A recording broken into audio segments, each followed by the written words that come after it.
Uy, claro. Uy, sí. Sí.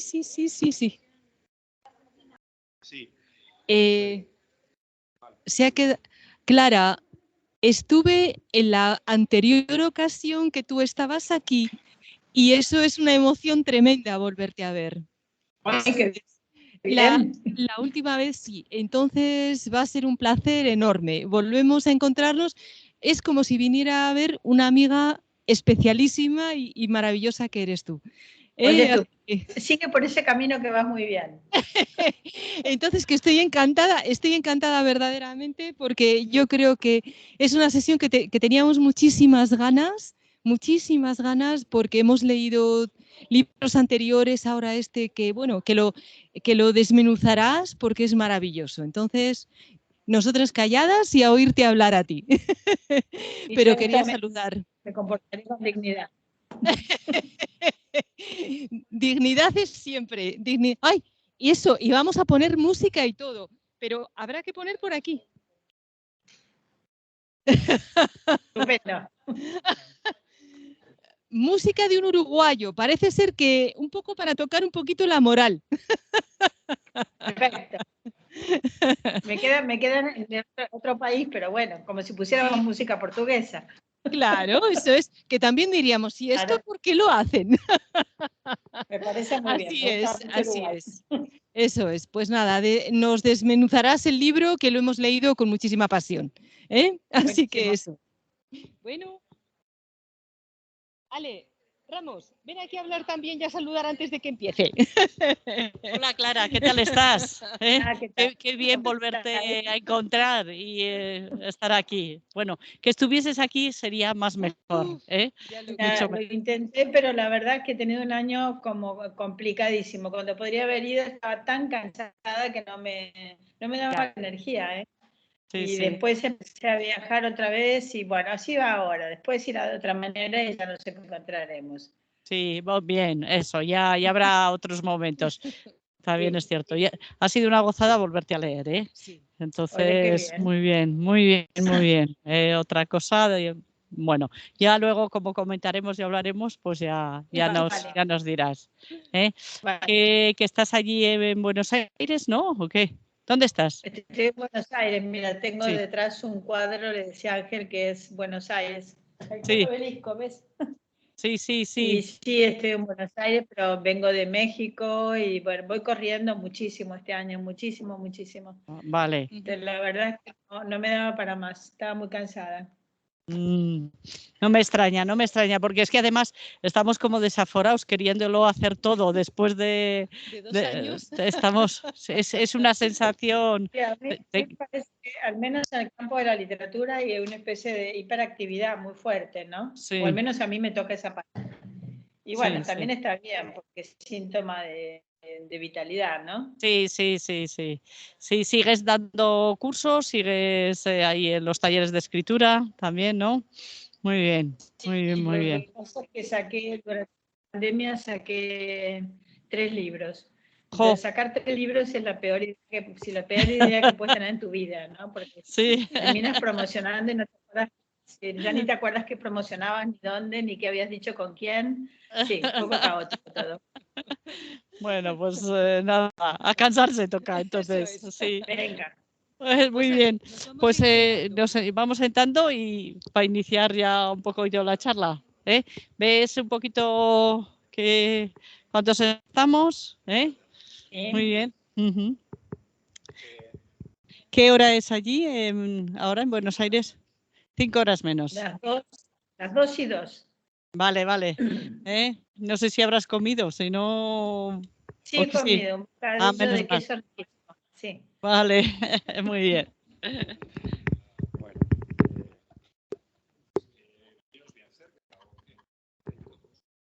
No se os ve. Pero hay 4 huecos. Venid, por favor, más cerca.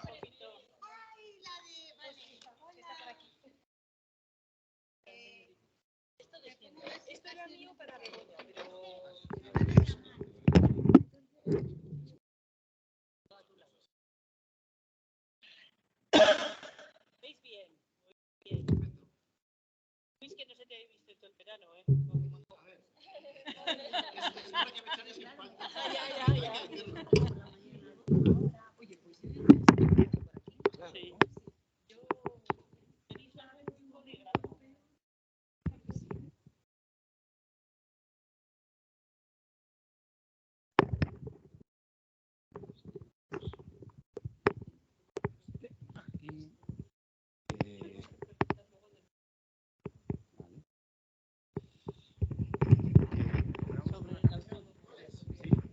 Clara,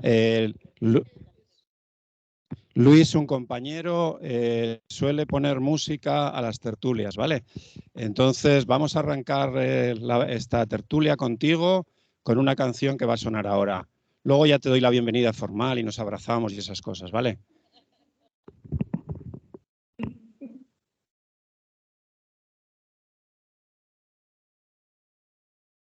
¿Escuchas?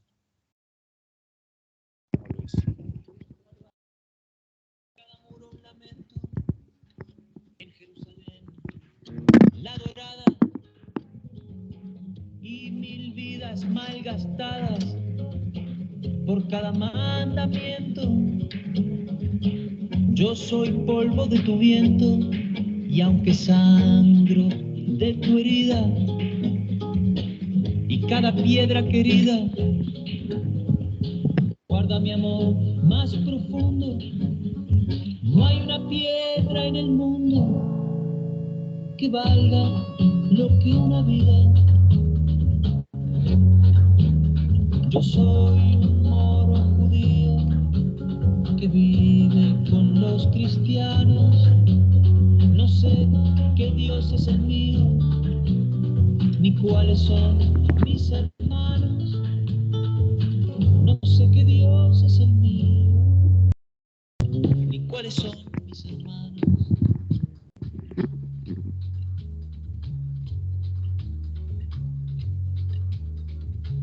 No hay muerto que no me duela, no hay un bando ganador, no hay nada más que dolor y otra vida que se vuela. La guerra es muy mala escuela, no importa el disfraz que viste. Perdonen que no me aliste bajo ninguna bandera. Vale más cualquier quimera que un trozo de tela triste. Yo soy un moro judío que vive con los cristianos. No sé qué Dios es el mío, ni cuáles son mis hermanos. No sé qué Dios es el mío, ni cuáles son mis hermanos.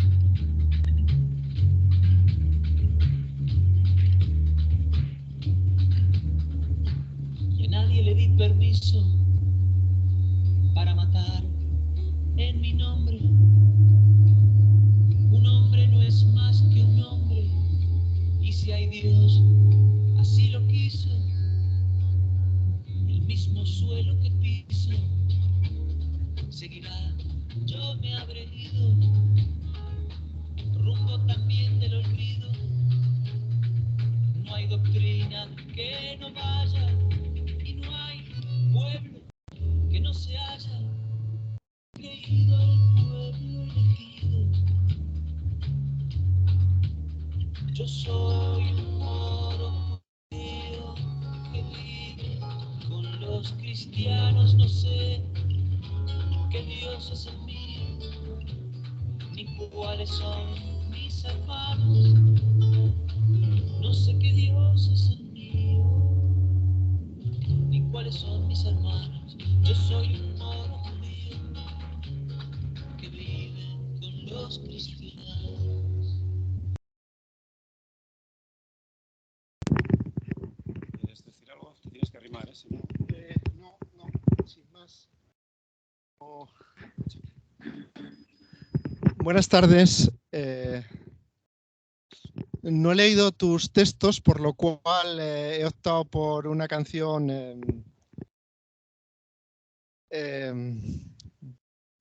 genérica. No sé si te ha gustado o no, pero bueno, esa era la idea. Te agradezco la canción. Vamos a tomar la parte de la quimera. Yo creo que la parte de la quimera sí, Eso es. sí engancha con lo que escribí y te recomiendo mis textos que son muy buenos. Vale. Perfecto, los leeremos. Es un chiste. Muchas gracias por la canción, ¿eh? Ya hemos disfrutado a Clara en estado puro, nada más empezar, ¿no? Aquello de como que hay que venir leído o ir llorado a las celebraciones, ¿no? Pues Luis es un magnífico compañero. Lo que pasa es que su manera de, por supuesto que lee muchísimo y por supuesto tu obra, pero él navega de una forma mucho más amigable con la música.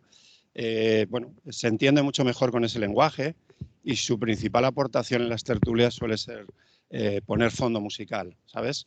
Además, bueno, genera mucha expectación, es decir, que se le espera. Bueno, Clara, ¿qué te contaría? Estoy feliz de tenerte una vez más, estoy triste porque no estés aquí con nosotros. Tenía una grandísima ilusión, me consta que tú también, por hacer que este encuentro fuera en vivo.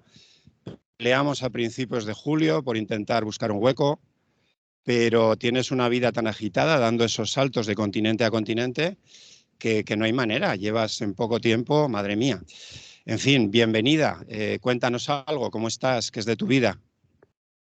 Estoy estupendamente bien, pero es cierto, este año he cruzado el océano creo que 12 veces, ¿no? Que se dice, pero mi intención era estar, tú sabes, Ángel, hice todo lo posible, pero en julio no estaba tan cansada que digo, yo no puedo terminar la clase y salí corriendo hacia Logroño, aunque bien que me hubiera apetecido, ¿eh? Ahora veo en veranito ahí, me da de nostalgia, pero bueno, es lo que hay, cada época, cada uno hace lo que puede cuando puede, ¿no? Sí. Bueno, te recordamos con mucho cariño las dos veces que te hemos tenido aquí en vivo. Una vez fue en el Ateneo, con La muerte juega a los dados, y luego estuvimos aquí mismo con muchísima gente que tenía ganas de verte y de escucharte, con el Planeta de Agua, que luego nos fuimos a merendar al otro lado del Ebro, al Julio, a cenar, efectivamente. Mucho poquito, sí. Cierto. De hecho, Sonia tuvo que ir a buscar citronela para proteger a alguna compañera de las picaduras. Veo que tienes muy buena memoria, lo cual me hace feliz. Que bueno, te echamos mucho de menos, pero eso simplemente es una invitación para la siguiente oportunidad. Seguro que ya hay por ahí algún que otro libro de relatos que se está formando o armando y tendremos, ojalá que muy pronto, disculpas para volver a charlar contigo, sea en vivo, sea online, sea como sea. Sí, la próxima vez prometo que será en vivo. Bueno. ¿No? Os cuento, si os parece bien, mi idea era contaros, primero agradecerle a Ángel, como siempre, ¿no? El afecto y la organización de las tertulias y agradecerle también que me haya aceptado en mi faceta de no cuentista, ¿no? Porque yo sé que vosotros os reunís en torno al cuento, pero bueno, yo voy a defender las partes narrativas del ensayo también. O sea, ¿por qué el ensayo tampoco está fuera de este marco que le dais al cuento, que me parece fantástico? Yo creo que los que somos cuentistas o lectores de cuentos somos militantes del cuento también. Pero ser militante no quiere decir ser cerrado, tampoco hay que pasarse, ¿verdad, Ángel? Eso. No. Y de hecho, esta reunión es prueba de esa actitud, Clara, quiero decir. Aparte, es verdad que es un ensayo, pero tiene microrelatos a punta pala, tiene destellos poéticos, tiene una voz narrativa muy potente, muy bien armada, muy estructurada. Yo lo que te preguntaría para empezar, o conversaría contigo para empezar, ¿por qué tenías tanta ilusión de pasar un año entero y por tanto las 4 estaciones en ese paraíso, en ese jardín virginal, original, primigenio, que tú has construido en La Vera y que es de lo que versa en definitiva el ensayo de todo lo que crece, porque al fin y al cabo luego el subtítulo es Naturaleza y Escritura. Entonces, tu vida está totalmente estructurada en torno a esas dos epígrafes y yo sé que tú has conseguido armar un pequeño y maravilloso universo vegetal allí en La Vera, al que, por cierto, me encantaría conocer, pero ya habrá oportunidad. Estáis todos invitados. Hecho, habéis oído, ¿no? Mira que somos muy voluntariosos y de buen apetito. Cuidado con las invitaciones. Pues, oye, un encuentro, mi hija está terminando, estamos arreglando un secadero de tabaco en La Vera, no muy grande, pero sí hay lugar para sacos de dormir y hacer un encuentro. O sea que el año que viene yo creo que ya estamos en condiciones. Qué bueno. Si os apetece, ahí estamos. También con cosas para mosquitos, porque... Vale. ¿no? Si queréis, os cuento, dime. Sí, claro. Vale. Os cuento un poco porque de manera dispersa, o sea, a pesar que ahora estoy en otro continente, en otro clima, estoy promocionando este libro justamente que acaba de salir en Buenos Aires. Está recibiendo las lecturas del sur, ¿no? Como recibió las del norte, ahora está recibiendo las lecturas del sur. Y para mí esto es una riqueza, ¿no? O sea, yo no sé cuánto recordáis de lo que yo he contado en otros momentos, pero yo soy una persona poco nacionalista y porque he perdido una patria, ¿no? La he perdido y perder una patria significa reflexionar mucho sobre qué es una frontera, hasta dónde la frontera, por qué significa, dónde quiero estar. Soy una persona que se considera a sí misma extranjera, ¿no? Entonces, esto es algo que yo he charlado mucho, he dado muchos cursos en muchos lugares, y cuando estaba por empezar la pandemia, perdonad el circunloquio por así, cuando estaba por empezar la pandemia, me interrumpes, Ángel, tranquilamente, me llamó un amigo que trabajaba en una editorial, me dijo, mira, estoy empezando una nueva colección, si te apetece escribir un libro sobre tú. Me quedé como colgada, era de noche, había trabajado todo el día, estaba sola en Barcelona, un poco lo que es la vida de los bolos, ¿no? Que por un lado es muy atractiva, por otro lado es una vida en algún punto solitaria, con otros problemas, ¿no? Y le digo, mira, no, yo la verdad es que un libro sobre la escritura, cuando me paso el día escribiendo y el resto que me queda del día hablo de escribir, creo que no voy a escribir un libro sobre la escritura. Me parece que no me estimula. Pero a la mañana siguiente, digo, la verdad es que yo sí creo que tengo algo que contar con respecto a la escritura, que consiste en cómo se escribe cuando uno es dentro de la misma lengua. O sea, entonces escribí un librito que se llamó Una casa lejos de casa, que recogía de alguna manera una serie de experiencias mías con la escritura. Me decís si corro mucho, porque también voy corriendo, que no tiene nombre. O sea, recogía una serie de experiencias y reflexiones que iban de un poco lo que es la escritura en sí misma a lo que es la relación de escritura política y violencia, escritura política y naturaleza, ¿no? O sea, un librito muy chiquito, no lo tengo aquí para mostrar, lo que se llamó Una casa lejos de casa, que tenía dos partes, sur y norte, que en el medio estaba dividido por una página negra, que suponía este salto a la muerte, ¿no? El salto a la muerte que significa el exilio, y que comenzaba con un epígrafe de Kafka, ¿no? Entonces, ese libro lo escribí en pandemia, en 2 meses, o sea, es algo que yo tenía en la cabeza. Salió en una pequeña editorial, en contrabando, por lo cual no tuvo prensa, porque los libros en editoriales marginales, a mí me gusta publicar en editoriales marginales, porque es una manera de apoyar una literatura fuera del mercado, ¿no? Que es algo que yo ideológicamente quiero hacer, ¿no? Entonces, bueno, pero uno paga precios por la ideología, siempre se pagan precios, y mi precio era la falta de promoción. Pero el libro tuvo una acogida muy conmovedora con los lectores. Quiero decir con esto que me escribieron cartas, me comentaron cosas, gente que no tenía nada que ver conmigo. Por ejemplo, una chica rusa de 25 años me decía, ¿cómo me tocó tu libro? ¿Cómo entiendes lo que es ser extranjera? No, entonces yo me di por bien pagada con el libro. El libro sale la 4ª edición ahora, o sea que ha funcionado muy, muy bien. Se ha editado en Argentina, también ha funcionado bien. es un libro, ahora se va a traducir, es un libro que a mí me da un montón de satisfacciones no económicas, que la literatura nunca las da, pero sí satisfacciones personales, de un debate que yo quería abrir, la autoconciencia, sonristas que reciben videos extranjeros. No, ¿me estáis escuchando o estáis congelados? Entrecortada, pero bueno, tú sigue hablando. Solamente en esta parte final es la que te hemos perdido el hilo de lo que estabas contando. Que lo económico no te daba, pero otros tipos de satisfacción. Estaba contando que esta actitud de no recibir bien al extranjero es internacional, no es nacional. O sea, no es que los españoles reciban mal a los extranjeros, cosa que es verdad, sino que en todas las partes del mundo se recibe mal a los extranjeros, a menos que sean ricos y vengan a hacer turismo y a gastar un montón y a contaminar un montón. En ese caso se los recibe muy bien.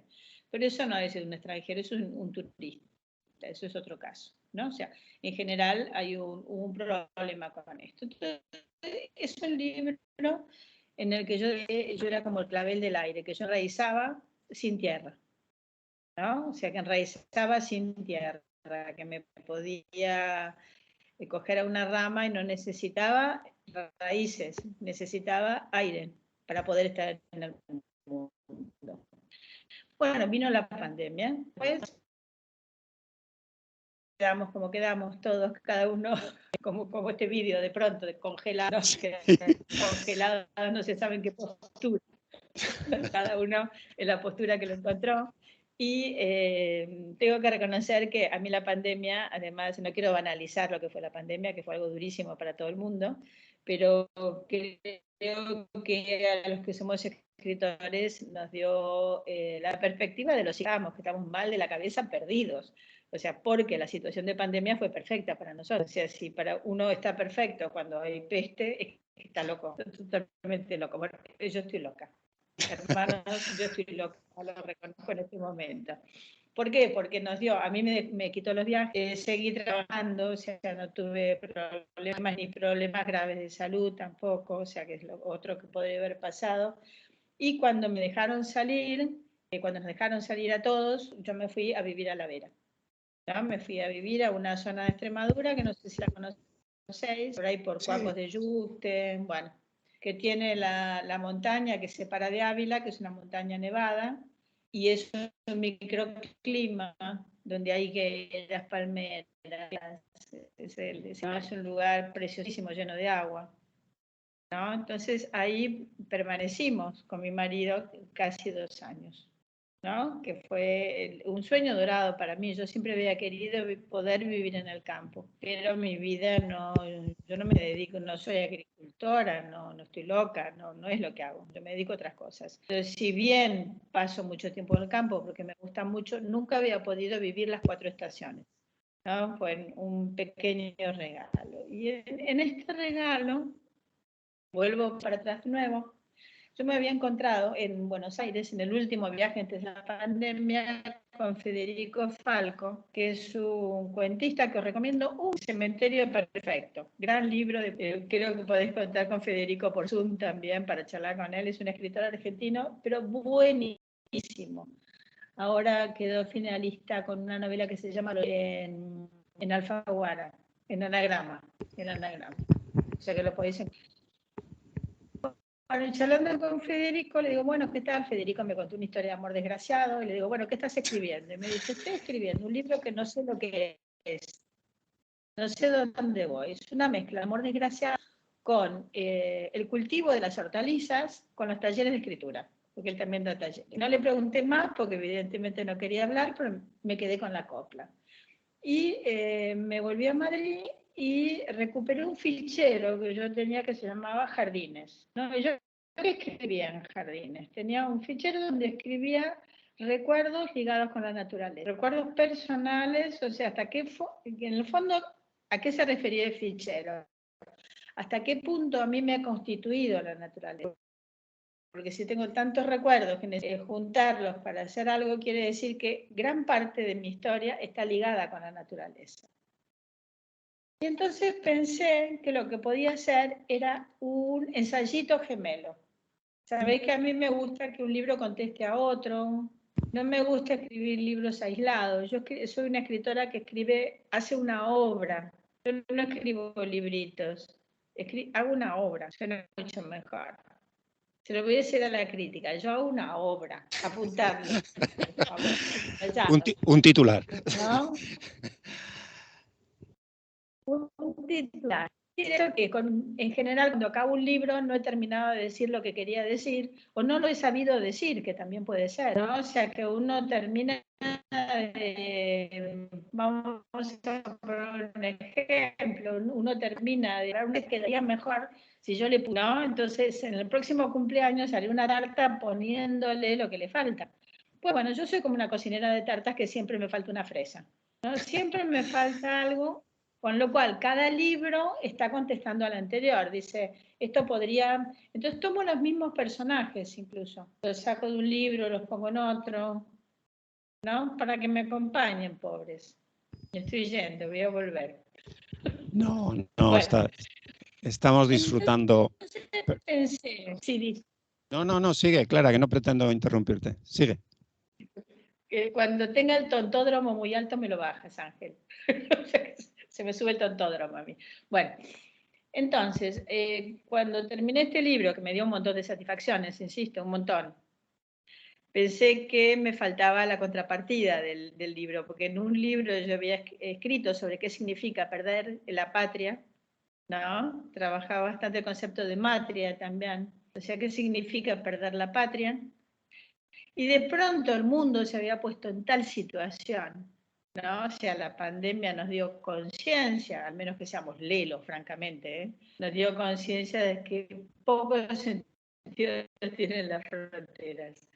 Ya podemos poner que el COVID pasaba todas las fronteras. O sea, nos enseñó que una pandemia tiene que ver con que el mundo es global y si no entendemos eso, estamos tontos. Entonces, si pensamos que una frontera va a aislarnos de una peste, estamos enfermos de la cabeza.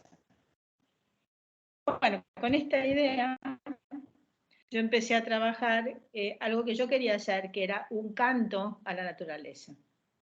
¿Estáis congelados? No. Estamos atentos, pero no congelados. De pronto os quedáis así, digo, con sorpresa. Digo algo. ¿No? Entonces, bueno, ¿qué podía hacer yo como escritora? Que al final uno es escritor y no decide la economía mundial, ¿no? O sea, ¿qué podía hacer yo para cantar a esta naturaleza y llamar la atención sobre ella y sobre este pensamiento, que en el fondo el ensayo es un vehículo de pensamiento, más que nada, ¿no? Llamar la atención de alguna forma sobre aquello sobre lo que yo pienso o creo que deberíamos reflexionar, ¿no? Entonces, el libro se llama Todo lo que crece, que es un título general pero optimista también. Y en este libro que yo llamo librito, o ensayo que yo llamo ensayito, ahora os voy a decir por qué, sí.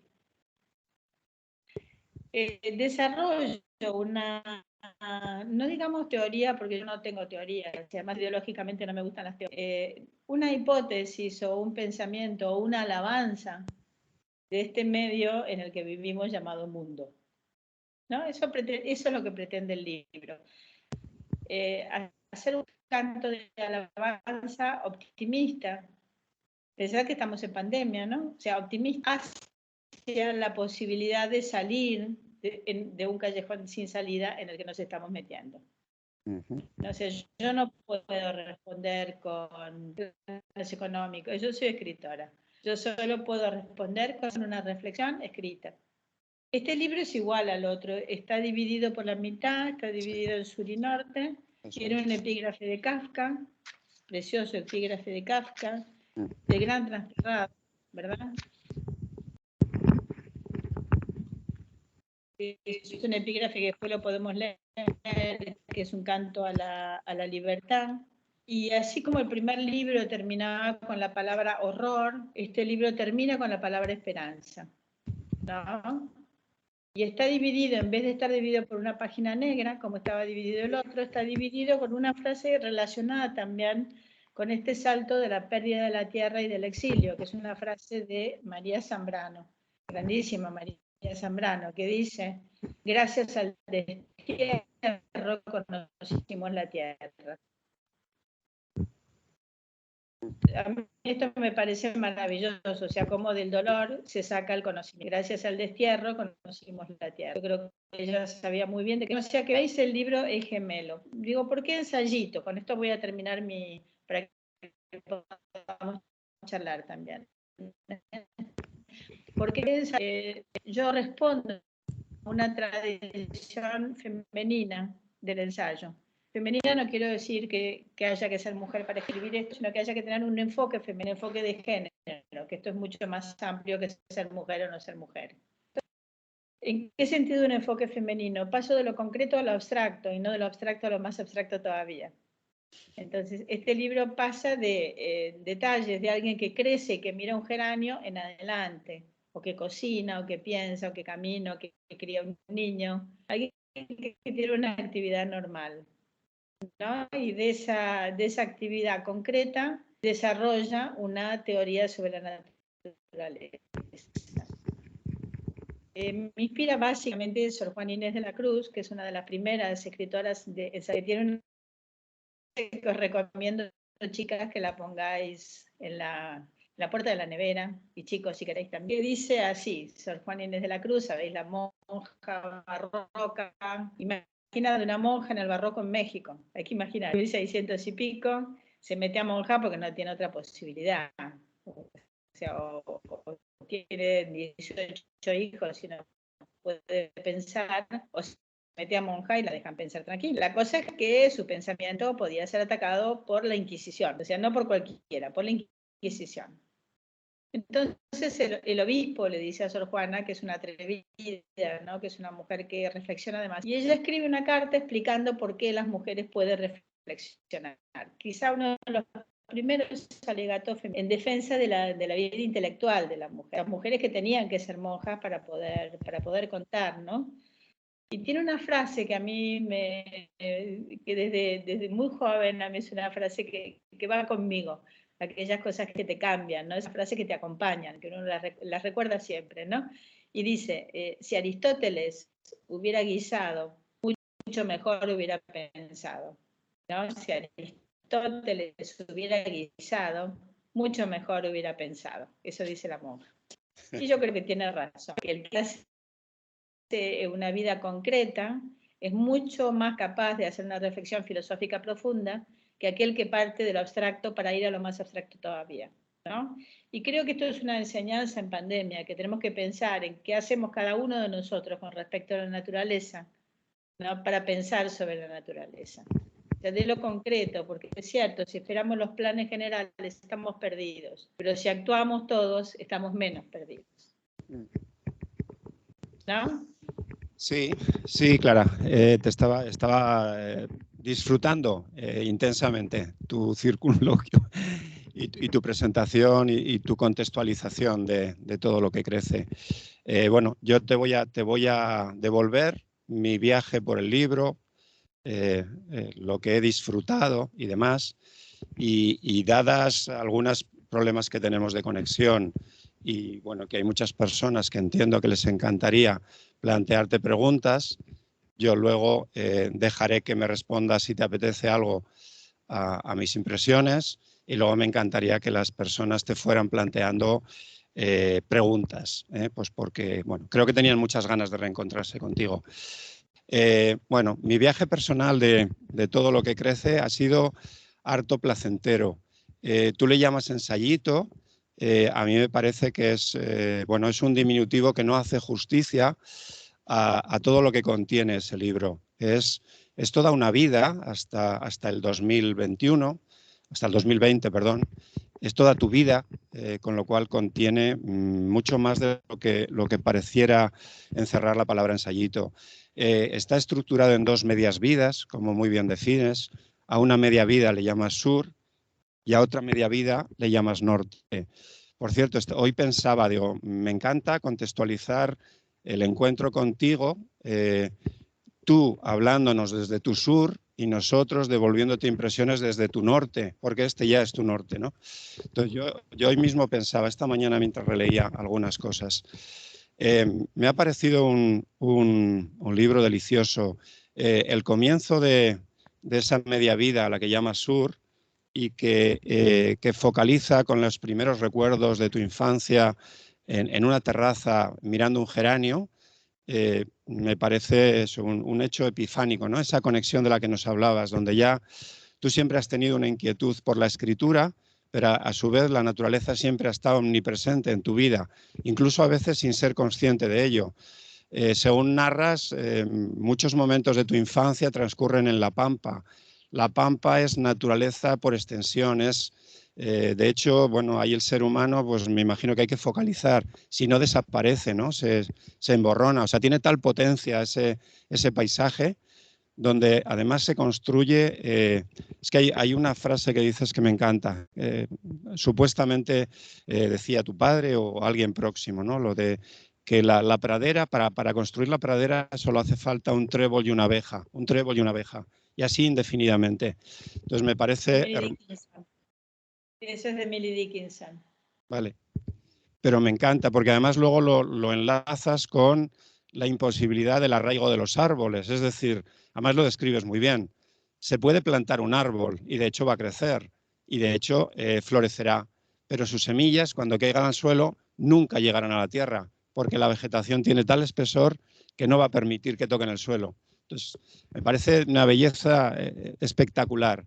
Luego, me ha encantado recorrer ese terreno de la pampa, donde pones en valor a la persona que en casa os ayudaba, criada, trabajadora, como sea, ¿no?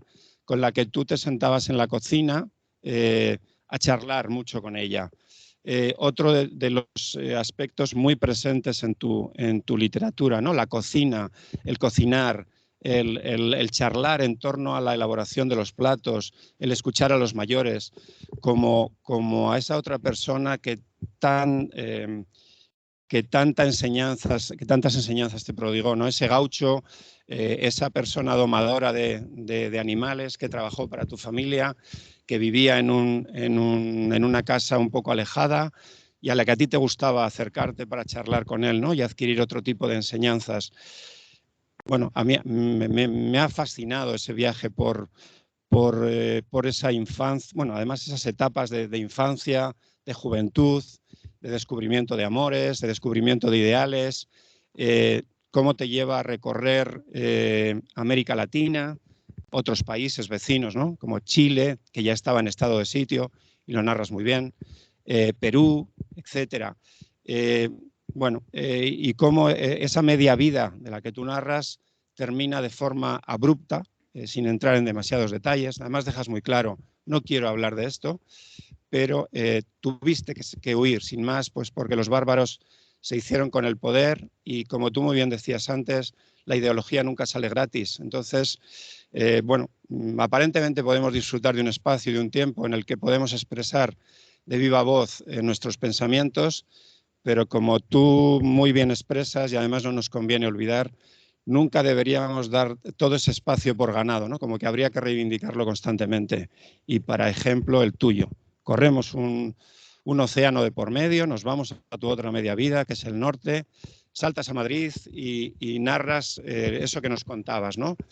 Lo difícil que es para cualquiera que llega a un país, pues arraigarse, sentirse acogido, encontrar amigos, encontrar una forma de vida. Entonces, bueno, en esa segunda parte nos vas narrando todos esos aconteceres diarios, la crianza de 2 hijas, las diferentes casas a través de las cuales vas intentando construir ese hogar, que parece que por fin has encontrado en la Vera, de lo cual me alegro. Aunque, como muy bien dices, eres una flor epífita o te asocias con ellas, ¿no? En el sentido de que eres de aire y, por tanto, estás abierta siempre a cambiar de espacio. No toleras ningún espacio en el que te sientas atada o del que no puedas salir, ¿no? Lo dices expresamente. Y ese sería mi viaje. Lo único, me ha encantado como en el sur la flor inicial era un geranio. En el segundo, en el norte, agradeces expresamente a una persona a la que no conozco y me encantará que nos presentes, que te enseñó a a valorar y a admirar a la encina, y sobre todo a distinguirla de otros árboles parecidos. Tú dejaste tus jacarandás maravillosas, azules, que tiñen los otoños, nuestros inviernos, vuestra primavera, verano de Buenos Aires, y te encontraste aquí con otros árboles, y has elegido la encina como árbol referente. Háblanos de este hecho. Perdona, ¿me estáis viendo? Sí, te vemos, Clara. Pues yo he dejado de veros, ¿eh? Vaya, Pero pues... no pasa nada, si podemos seguir hablando, que me da miedo tocar cosas y que se vaya todo al diablo. Vale, aquí en el ordenador veo que conviven las dos pantallas, luego entiendo que sí que está habiendo intercambio de imagen. Bueno, es igual, seguimos. Bueno, no pasa nada, seguimos y si vuelve la imagen, vuelve. Bueno, te agradezco mucho, Ángel, la lectura del libro, me lo voy a comprar, es muy bueno, ¿no? Me has convencido de que ese libro está muy bien.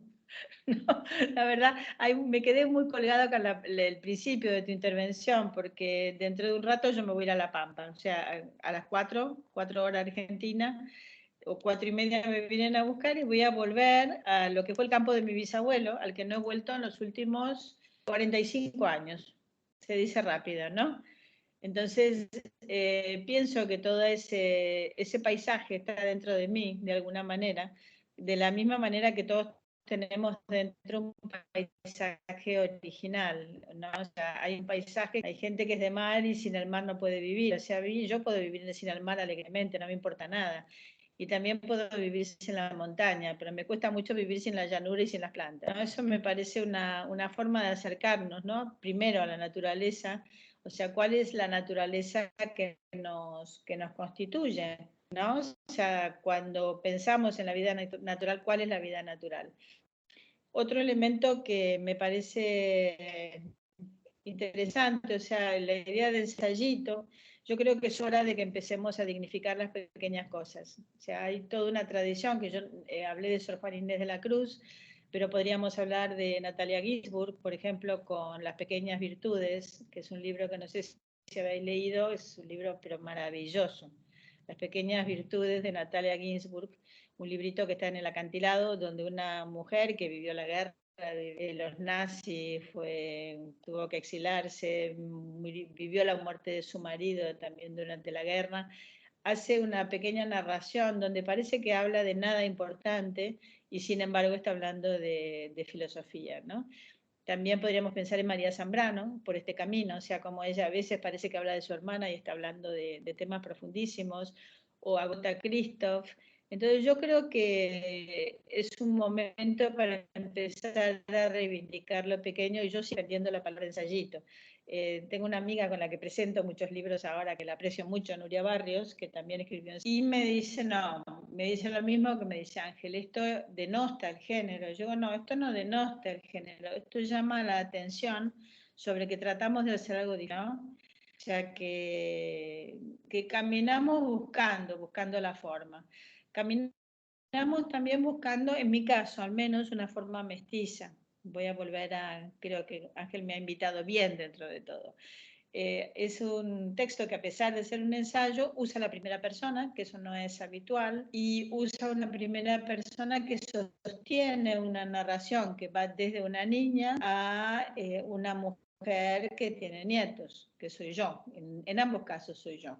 Pero es una primera persona que, como todas las primeras personas, o sea, uno cuando cuenta su biografía es cuando más miente, porque al contar tu biografía tú eliges qué vas a contar, y al elegir quitas lo que te molesta. Nadie empieza una biografía diciendo yo soy una cabrona, que no, no, yo soy una buena persona, que entonces mira una flor, ¿no? O sea, elegimos la parte de nuestra personalidad que queremos mostrar. Entonces, entre estos dos libros, Una casa lejos de casa y Todo lo que crece, hay una pequeña teoría sobre qué es la autobiografía como el género más mentiroso de los géneros, en el sentido que juega diciendo que es verdad, cuando la simple elección ya es una modificación de las cosas, ¿no?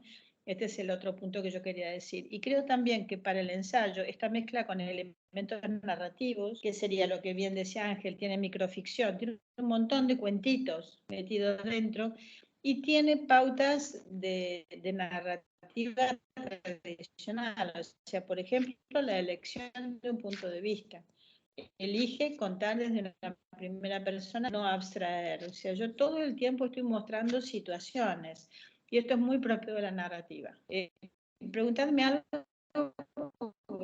como estoy ciega, no os veo. Te escuchamos perfectamente, ¿eh, Clara?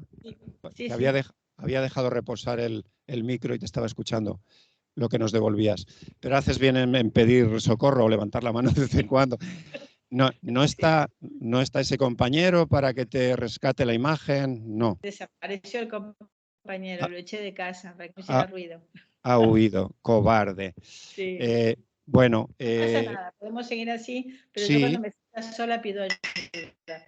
Claro que sí. Pues que sepas que te escuchamos perfectamente y que estamos aquí atentos siguiendo tus intervenciones.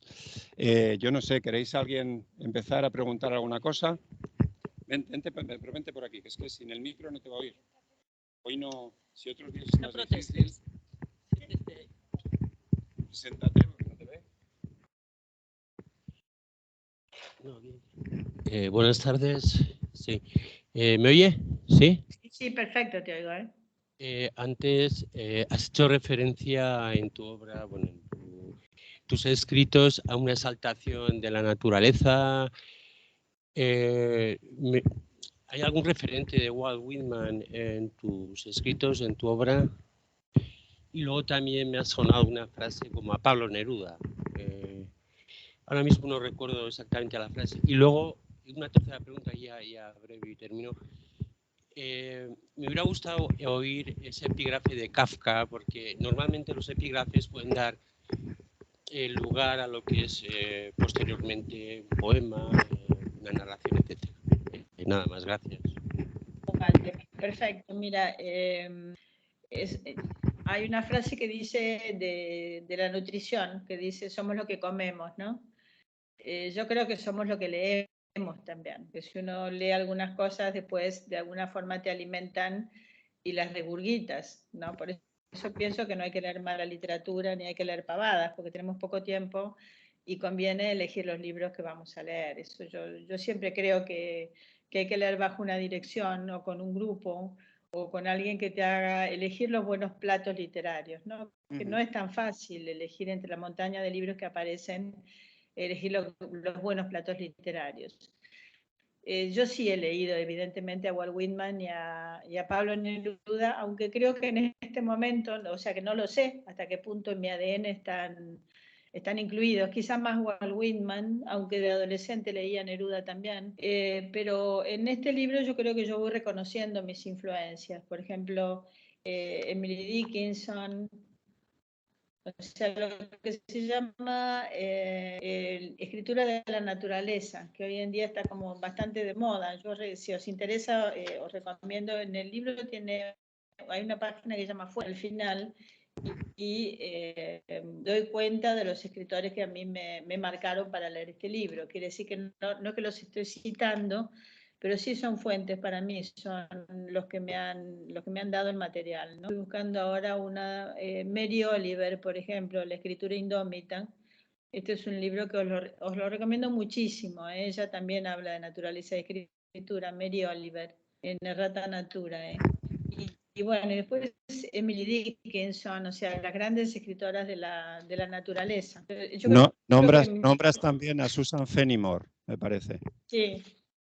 Susan Fenimore Cooper, o sea, hay un montón de escritoras, bueno, algunas las leí a propósito para este libro, o sea, fui leyendo, y otras porque me interesó de pronto ver cómo estos trataban las mujeres, ¿no? O sea, más allá de lo tradicional. Ahora se me olvidan los nombres porque entre que estoy en Argentina y que se me va la cabeza naturalmente, estoy pensando en Emerson, por ejemplo, los grandes, ¿no? Los grandes escritores de la naturaleza. Sin embargo, a mí me parecen un poco en general autoritarios, tengo que reconocerlo. Me gustan las cosas como más vacilantes, menos dogmáticas también, pero quizás por el momento que estoy pasando, ¿no? O sea, donde no necesito tantos principios firmes como ideas. A mí las ideas me hacen pensar más que los principios firmes, ¿no?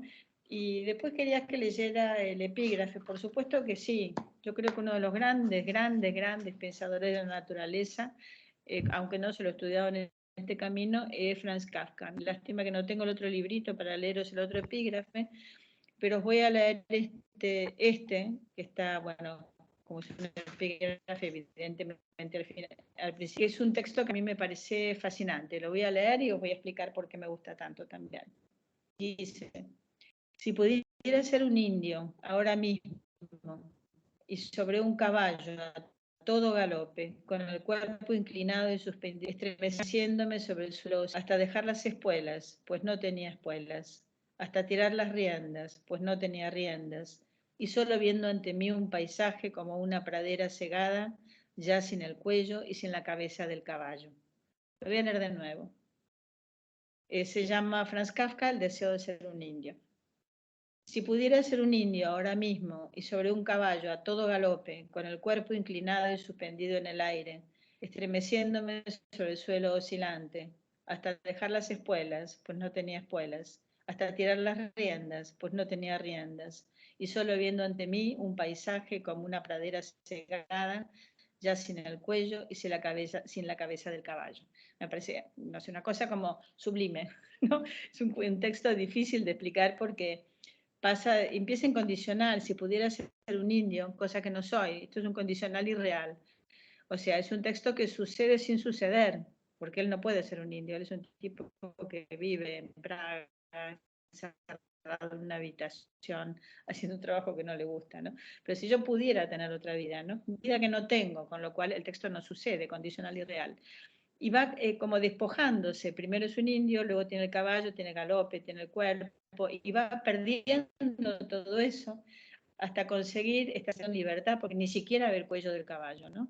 A mí me parece un texto eso complejo, porque se monta sobre una estructura sintáctica que es la oración condicional y real, donde no sucede, ¿no? Y le falta media oración. Si pudiera ser un indio, que no lo dice, falta media oración. Entonces, en esta carencia de Kafka, en este escribir sin decir, y vivir sin la mitad, ¿no? Que es un poco lo que nos está diciendo, yo creo que están mostrando al menos el anhelo que yo tengo de lo natural como el terreno abstracto. Habría que preguntarse por qué la naturaleza nos produce lo que nos produce, por qué nos gusta, por qué nos parece... ¿por qué sentimos belleza frente a la naturaleza? ¿Por qué nos emociona una flor? ¿Por qué vemos un crepúsculo y parece que nos toca algo muy íntimo? ¿Por qué hemos escrito tantos poemas horribles a la luna, ¿no?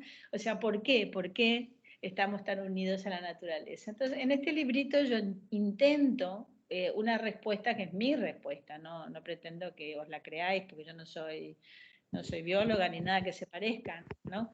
Yo creo que esto nos pasa porque es nuestra memoria ancestral, porque en algún momento fuimos helecho, fuimos insecto, fuimos rana, ¿no? Fuimos distintas cosas y ese haber sido escala de vida, ¿no? Nos une a la naturaleza de una manera que no sabemos ni explicar. Y esa unión con la naturaleza es lo que yo pretendo defender en este libro. O sea, que nos sintamos como parte de algo que si lo estropeamos, nos estropeamos a nosotros mismos. He dicho. Muy bien, te hemos escuchado. Muy bien. ¿Quieres algo más? ¿Ramos? ¿No? Sí, que me apetece contaros un poco cómo también este libro pues me ha llegado y contártelo a ti también, Clara, ¿no? O sea, a mí me parece que como libro es una generosidad, ¿no? Que es te expones, también me ha gustado eso que dices, claro, pero yo elijo, es mentiroso, no elijo qué exponer, qué contar de mí, cómo contarlo y cómo exponerlo.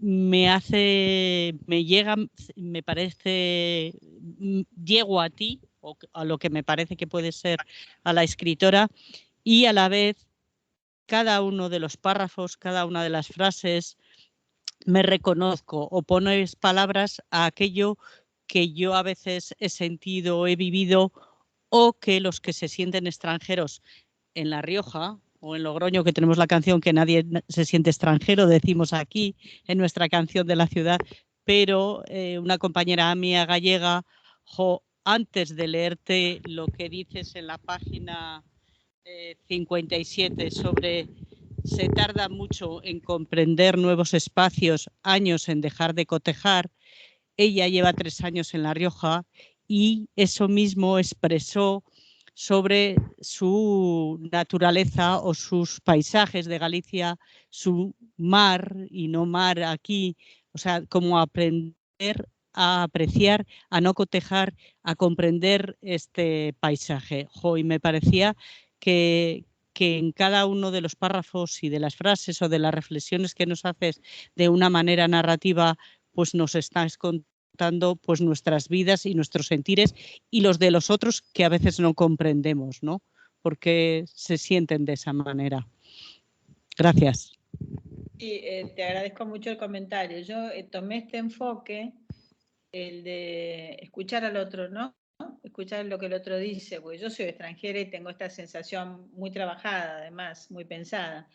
Pero recuerdo que una vez me invitaron a la facultad en antropología en Madrid y bueno, yo tenía que hacer una exposición, pero había otro grupo que hacía una exposición, que era un grupo de chicos, que su exposición, chicos creo que eran todos latinoamericanos, su exposición era la siguiente: se sentaban al lado de cada uno de nosotros y te contaban en primera persona lo que ellos sentían por haber dejado su tierra. Entonces te decían, ¿te imaginas tal cosa? ¿Te imaginas tal otra?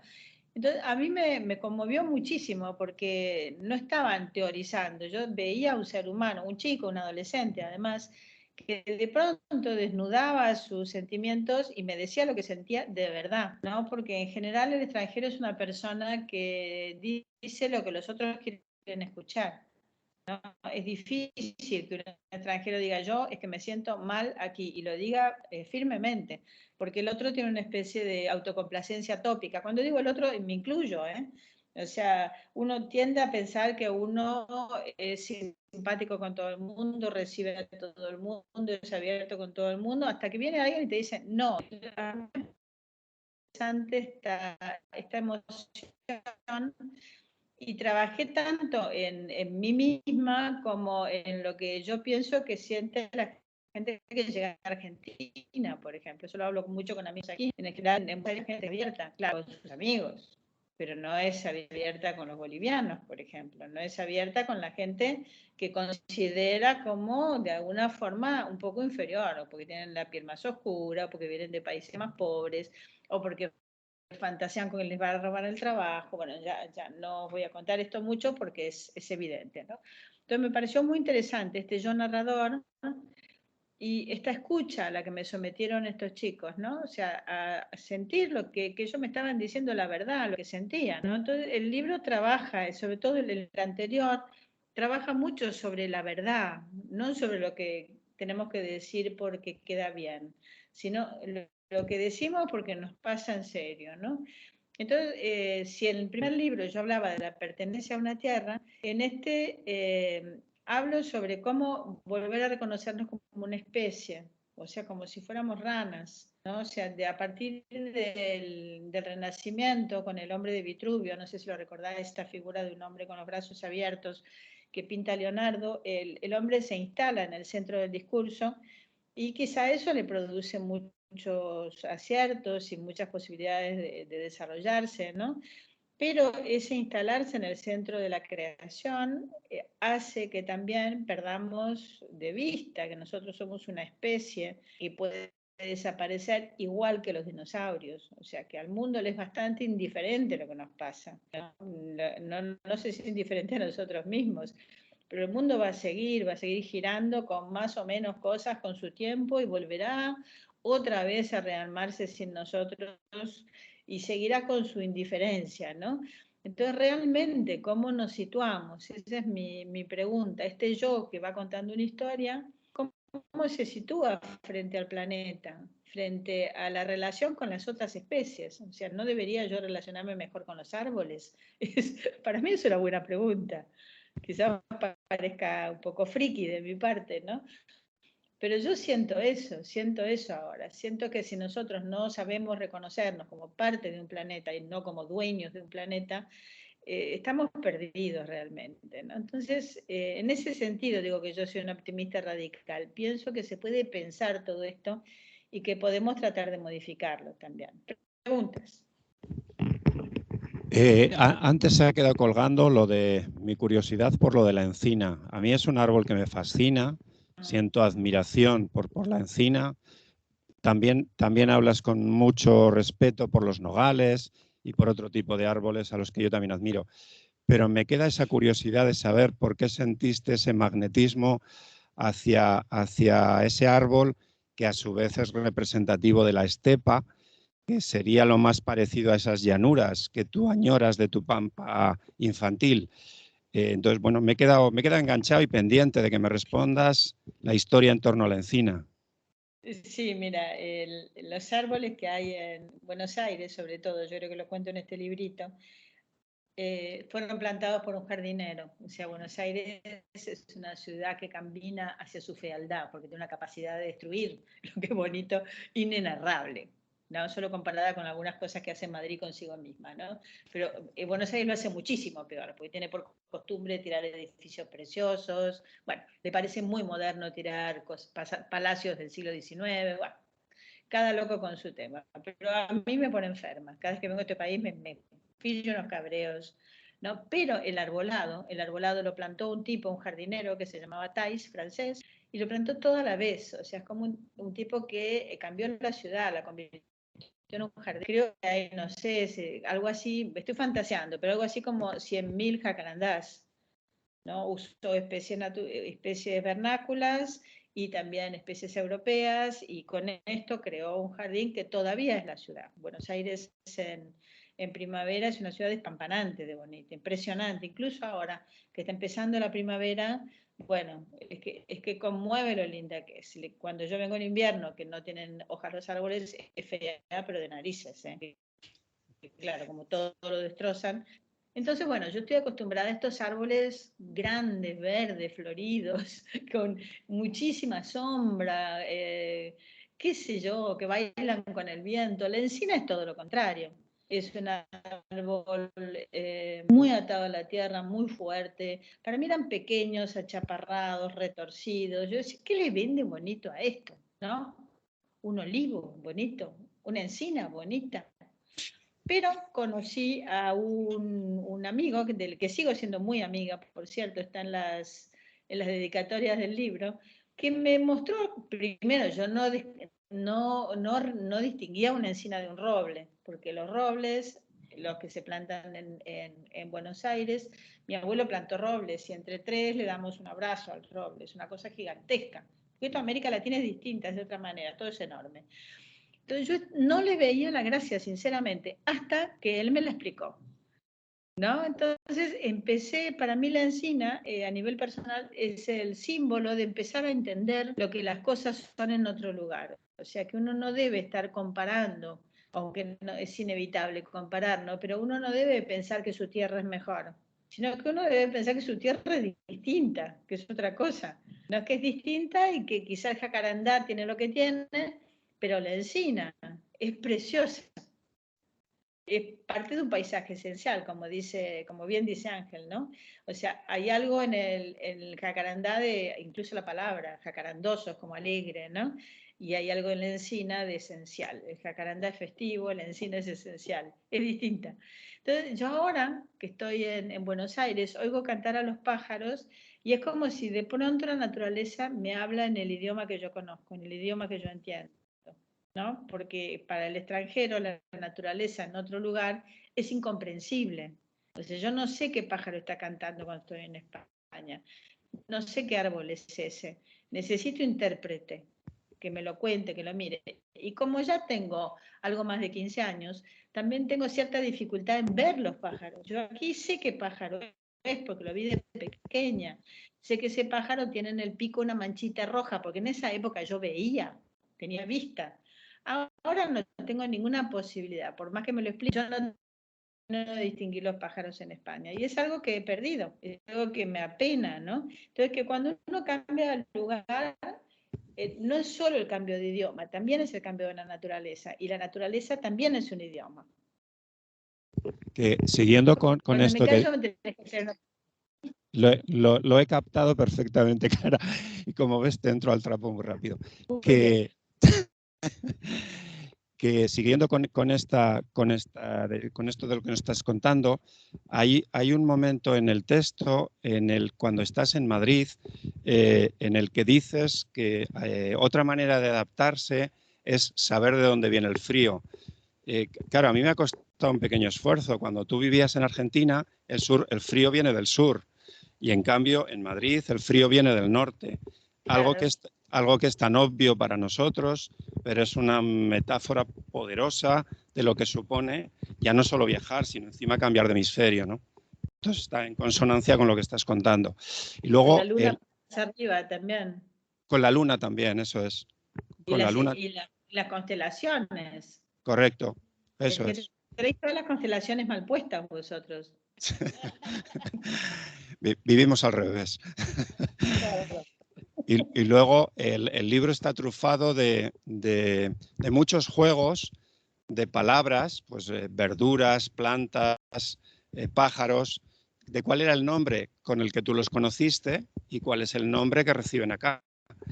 Con lo cual están muy bien estructurados los párrafos porque dices, hablas de una judía verde y entonces la judía verde se llama aquí judía verde, dice, pero allí era otra cosa. Pues como el geranio. ¿Cómo? Una chaucha. Chaucha. Como el geranio, ese primer ¿Cómo vas a comer una judía verde? Para mí comer una judía verde es comerse una señora que es judía y además es verde. Claro. Sí, es lo que yo sentía con la judía verde. Digo, pero esta gente es salvaje, se come las judías verdes. Así somos. Y encima en plural, ¿no? Quiero decir, que no nos basta con comernos una judía, sino un grupo. Que me gusta mucho cómo están los párrafos estructurados de esas reflexiones en primera persona, sobre todo en esa primera vida, en Sur, ¿no? Tú haces una introducción, disertación, vas introduciendo diferentes elementos y luego termina con una frase como que resume todo lo que estás intentando contar.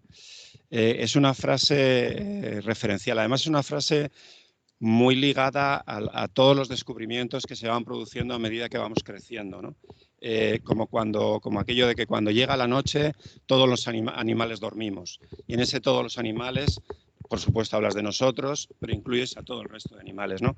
Incluyes esas conexiones,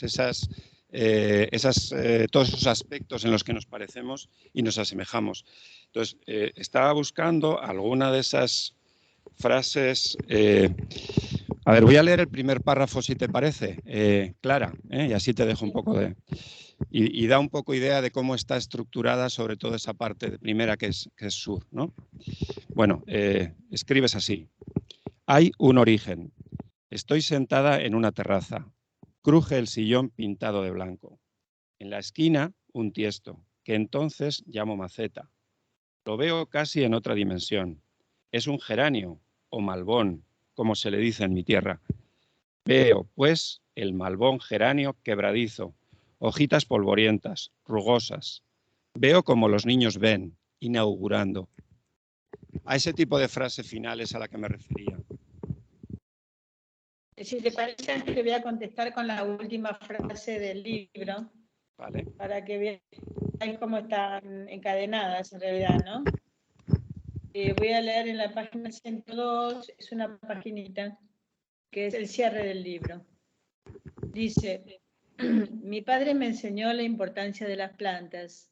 Yo regalo a mi nieto un bulbo de jacinto, veis, volvemos a la primera escena, para que lo vea brotar. Veo su carita de asombro y me recuerda a su edad, observando cómo asoma la flor roja de un geranio.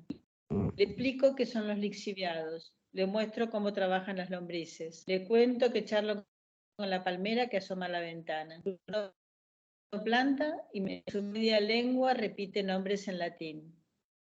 Como hice con mis hijas, jugamos a aprender palabras intrincadas. Sé que no tengo tiempo para saber qué pasará con, de modo que intento transmitirle lo que le pueda servir.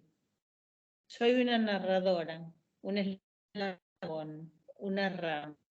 Está acabando con un palito. ¿En tierra nos recordarán? Le cuento que parte de su familia viene de muy lejos y me vuelve a la memoria un capítulo de la Odisea, esa historia de un regreso imposible. Los 10 años que dura la guerra hacen del héroe un extraño. Así, cuando Odiseo regresa al hogar, solo lo reconoce su padre. Su padre no sabe quién es, pero el astuto Odiseo encuentra un salvoconducto privado. Comillas. Si lo deseas, te enumeraré los árboles que una vez me regalaste en este bien cultivado huerto. Pues yo, que era niño, te seguía y te los iba pidiendo uno tras otro. Y al pasar por entre ellos me los mostrabas y me decías su nombre. Fueron 13 perales, 10 manzanos y 40 higueras. Y me ofreciste además 50 plantas de cepa. Cierran las comillas. Y el padre, conmovido, lo abrazó.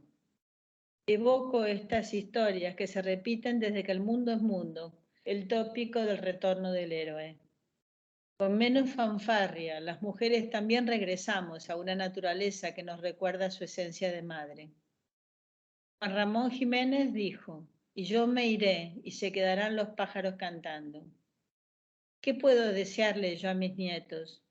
Mientras termino de escribir, formulo un deseo.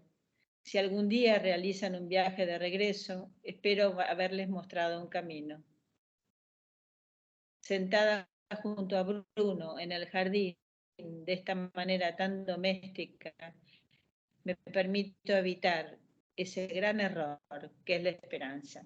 Veis que o sea, que empieza con la misma escena, o sea, aquello que yo pude aprender de pequeña, o sea, de esta maravilla de ver florecer un geranio, porque verdaderamente recuerdo esa escena, yo era muy pequeña, yo pudiera transmitirla y quizá lo que quiero transmitir a mis nietos o a la gente que me sigue, todos tenemos a alguien que nos seguirá, es esta idea de que la naturaleza es bella y puede ser cuidada, ¿no? Es un poco o somos parte de esa naturaleza que merece ser cuidada. Yo creo que el ensayito, como dices, ya me lo he creído, le llamo ensayito. Está tiznado, impregnado, no solo de naturaleza, sino de ecologismo, ¿no? Entendido como reivindicación de la naturaleza, defensa de la misma. De hecho, hay un apartado en el que lo que antes aventurabas de esas pequeñas acciones individuales que son tan importantes, ¿no? Como recolectar semillas, propagar la plantación de árboles, preservar espacios primigenios, etcétera, es tan fundamental, ¿no? Estoy reconectando con diferentes aspectos que he leído y que están en los que se refleja esa reivindicación ecologista. Hay un apartado en el que te explayas sobre el concepto basura y las múltiples lecturas que tiene y lo diferente que es depende en qué parte del mundo e incluso en esa parte del mundo en qué escala social estás. Es decir, lo que arroja alguien en la parte más elevada resulta que es reutilizado, reaprovechado, reconsumido, etcétera, etcétera, hasta que llega al suelo y al final, si es que contiene algún tipo de elemento aprovechable, pues las lombrices lo retornan a la tierra, ¿no? Pero como incluso hay grupos humanos que se instalan en esa caída de estos objetos y los vuelven a poner en valor, ¿no? Los reutilizan, los venden, los usan, etcétera. Y todo esto lo enlazo nuevamente con esa experiencia infantil, juvenil en La Pampa y tus conversaciones con el gaucho, donde este hombre pues hace bancos con la osamenta de los animales que han muerto, ¿no? O aprovecha la piel de las ovejas para cubrir ese asiento de hueso, o elabora cordones de cuero a partir de esa piel curada, ¿no? Solo pretendía contar algunas pinceladas de ese discurso ecologista que impregna todo el ensayito. Supongo que esa era tu intención. Sí, mira, varias cosas en lo que dices. El tema de la basura, a mí es un tema que me persigue, parece que estuviera loca, ¿no? Pero, ¿qué es lo que consideramos basura? Además, porque es una palabra que tiene muchísimos usos, desde la basura que tiramos en el cubo hasta basura, quiere decir lo que se barre debajo de la alfombra, o esa persona es una basura, o aquello que una sociedad considera basura, considera poco importante y lo margina. O sea, ¿qué ponemos en un lugar y qué ponemos en otro? ¿Por qué esto no tiene ningún valor y otra cosa así? Y de hecho escribí una novela que se llamó, yo creía que se llamara Basura, pero como la publiqué en Planeta me dijeron, anda ya, ¿cómo se va a llamar basura? Eso no se vende. Obvio, la basura, bueno, no se vende la basura, sí se vende también, pero bueno, eso es otro tema. La cosa es que escribí esta novela y estuve en mi estilo, que yo soy muy obsesiva, me puse a investigar y así como otra gente investiga en bibliotecas, yo lo que hacía era ir a los vertederos. Estuve durante, yo creo que 2 años yendo a vertederos, o sea, bastaba que alguien me dijera que vivía al lado de un basurero porque yo saliera corriendo y me metiera ahí a hablar con la gente. Bueno, aprendí muchísimas cosas. La primera es que muchos vertederos están cuidados por servicios de seguridad, con fuerzas del orden, no te dejan entrar, que no sé, bueno, que pasan cosas raras en la basura, que la basura es un gran negocio. Por ejemplo, ¿por qué están los vertederos lejos de nuestra casa? Están lejos porque el verdadero negocio es el transporte de la basura. Y el transporte de la basura en ese momento estaba en manos de las Koplovich, del CONAVASA. Son buenos datos, ¿no? Que en realidad uno piensa que estas cosas son inocuas y la basura es un tema secundario, pero vuelvo a decir lo mismo, depende que miremos. De pronto nos da por mirar esto que es tan pequeño. La cosa es que yo quedé muy trastornada con esto, o sea, empecé a tomar contacto con filósofos que trabajaban el tema de la basura, el tema de la basura en el espacio, bueno, es que no sabéis, es un tema que no tiene fin. Empecé a tener lombrices en casa, cuando hablo de los lixiviados y mi nieto, es cierto. Yo tengo en la terraza de casa, tengo 2 botes donde hago humus con lombrices. A mí las lombrices me fascinan, me sonríen, les pongo nombres, son todas iguales, pero no me importa, ¿no? ¿Entendéis? O sea que sí que estoy como muy enganchada sobre la posibilidad de devolver a la naturaleza lo que usamos, y que no produzca una carga en lo posible, una carga innecesaria. Guerra perdida por donde la miréis, pero yo creo que vale la pena seguir en estas batallas perdidas, ¿no? O sea, como que podemos seguir trabajando en pensar, y necesito esto, tengo que comprar esto, lo puedo hacer desaparecer, ¿cómo lo puedo hacer desaparecer? Ángel, iba a seguir con tu razonamiento, pero me perdí. empecé con la basura. Pero entendéis, es como que uno entra en un tema de esto, que parece una tontería, y empiezas a encontrar un mundo. Totalmente. Pero como tantos, por ejemplo, hablas del mundo de montar a caballo, cosa que, bueno, yo lo desconozco completamente, pero en un momento dado empiezas una retahíla de palabras ligadas a todos los aditamentos que completan al vestir el caballo, ¿no? Esto enlaza con lo que estás diciendo, es decir, si te metes en el mundo... Perdona, voy a retomar la segunda parte que se me... Sí, que me hablabas de un personaje que aparece con mucha fuerza en el texto. El gaucho, Don Juan, eso gaucho. Era vasco Don Juan. Don Juan Espeleta, era vasco, había nacido en Euskadi, ¿no? Pero súper gaucho, pero sí que era un gaucho. Y bueno, el tipo era un tipo muy especial y uno de los personajes como más queridos de mi infancia, ¿no? Y bueno, yo charlaba con él y esto que tú dices, que él está bien, comía carne, era un gaucho, pero reciclaba todo lo que hacía. ¿No? Todo lo que se usaba en esa pampa se reciclaba.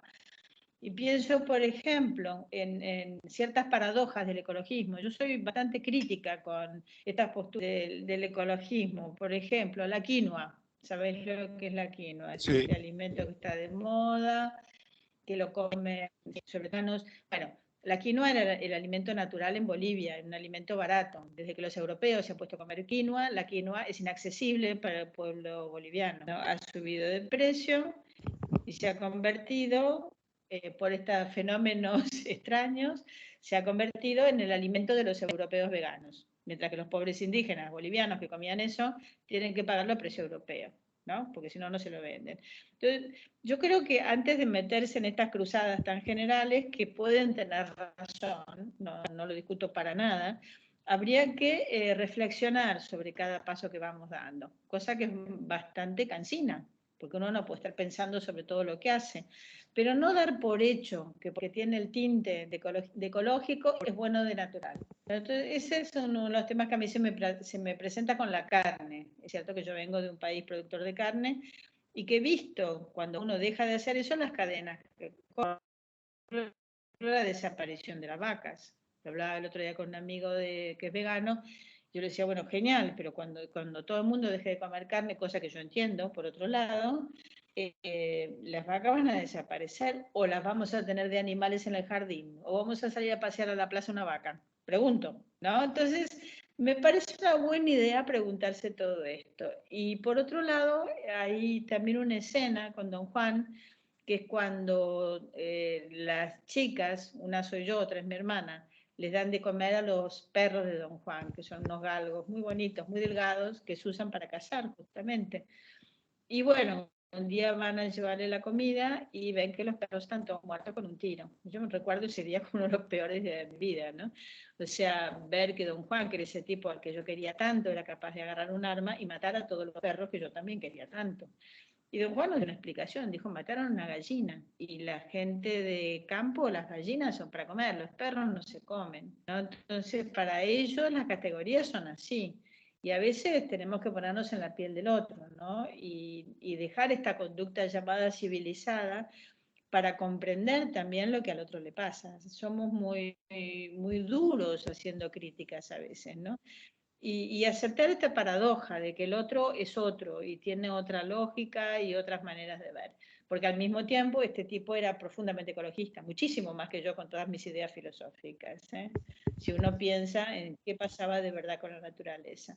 Entonces, bueno, es una invitación a pensar en este ecologismo un poco de mercado, que se nos impone a veces con razón y sin razón. No sé, darle algunas vueltas, eso es todo lo que propongo.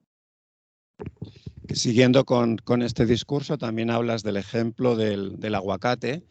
Además, es muy bonito ese microrrelato, por seguir con esta forma en la que yo he leído el libro.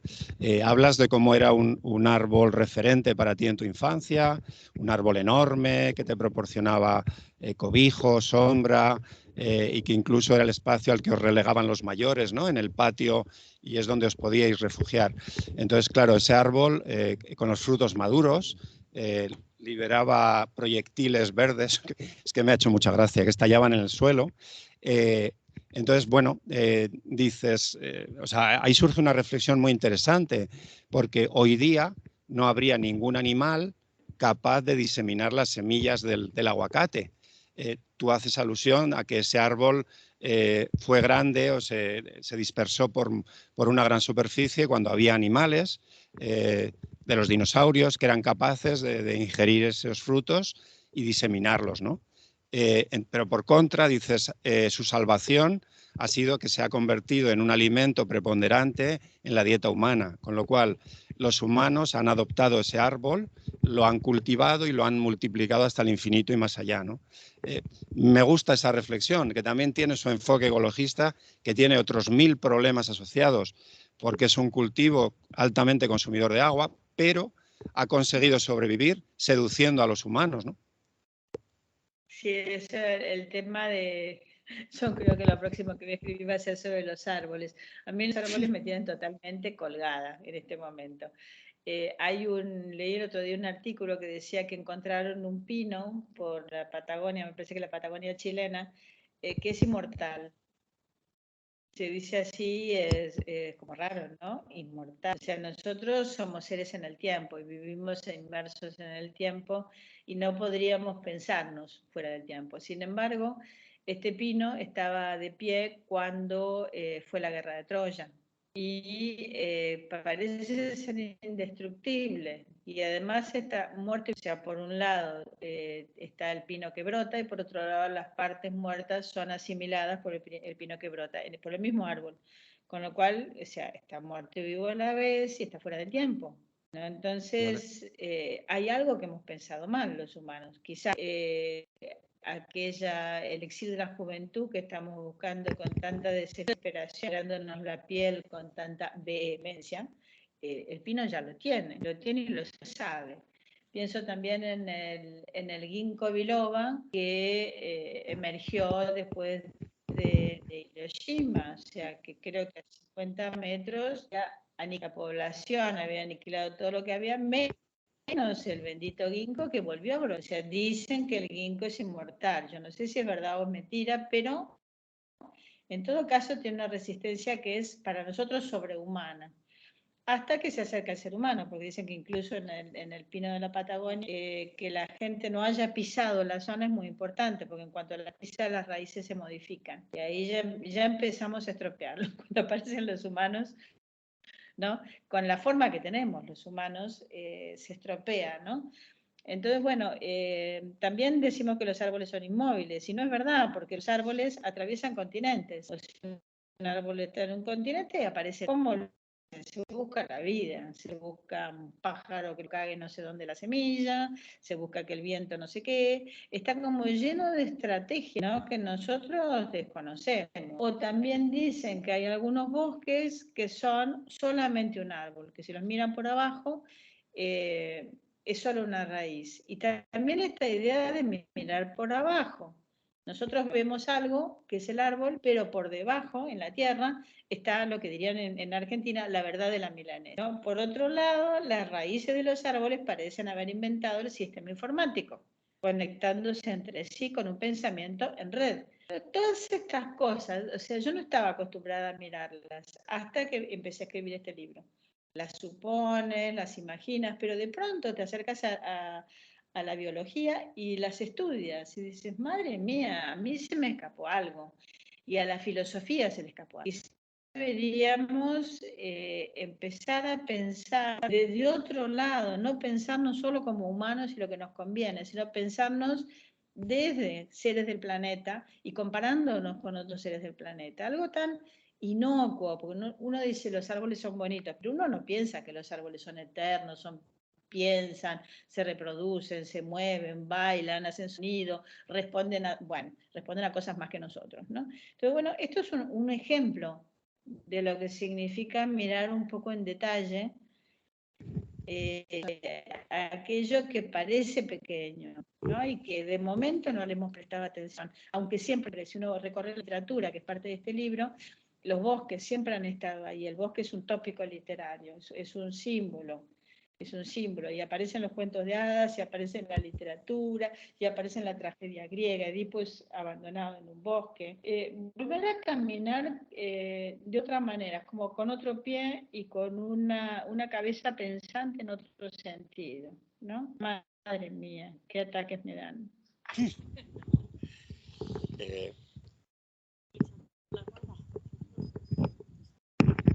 Mientras esperamos ansiosos que te generen nuevas preguntas, yo sigo conversando, seguimos Ramos y yo conversando contigo. A ver, estoy viendo la parte de la infancia de nuevo, esos párrafos que me han subyugado, que terminan con esas frases, decir lapidarias es pobre, pero es así, ¿no?